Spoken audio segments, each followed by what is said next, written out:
Real quick, you mentioned Newstead in there. I did have this for later on, but since you threw it out there, the one thing with Newstead, when you got announced as the guitar player for Newstead, that was a head scratcher for me because I'd never really seen you shred. And then they should post a video of you playing like Whiplash or whatever at a festival, and I'm like, Jesus Christ, were you always a shredder? Or was it Yeah. just you hit it? You hit it from everybody, man. Yeah, no, it was funny. Yes, I was. I mean, practicing 10, 12 hours a day, you know what I mean? In high school, I mean, I'd fall asleep with the guitar and wake up and play an hour before school. You know what I mean? And then do the same every day, to the point where my mother's like, will you just get out of the house and go hang out with somebody, Right. go party, you know what I mean?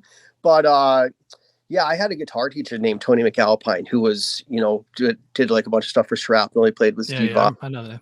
Yeah, and Tony was from Springfield, Mass, and Nice. really changed everything for me. And yeah, huge influence. And what happened was though is that he actually asked me to play in his band at one time, and I had left college to do that, and it ended up falling through.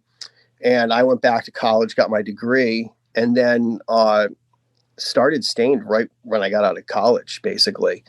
And at the time, there was whether it's the Deftones, there's just a lot of bands that weren't doing solos, and I kind of gotten tired of it. I really didn't want to, so I just stopped playing solos and songs. But if you go back, I mean, some of the Stained songs, like the last Stained record that we did 10 years ago, there's some solos on, but I mean, so we've kind of brought it back a little bit, in what we do. So yeah, there's the abilities there. I just didn't really want to do it. You know what I mean? So I was just more focused on having, playing for the song and what that was, and trying to make the best music that we could that way.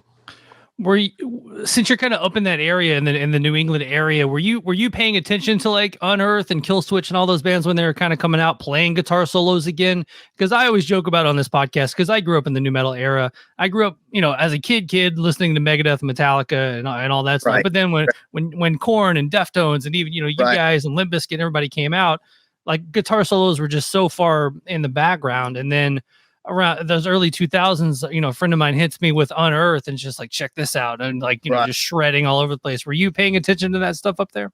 Killswitch, yes, you know what I mean, because those guys are really from our backyard, really, you know what I mean. So, but yes, a little bit, but again, it was still different than what we were doing, you know what I mean. So, right. But yes, I mean, great bands too. Right.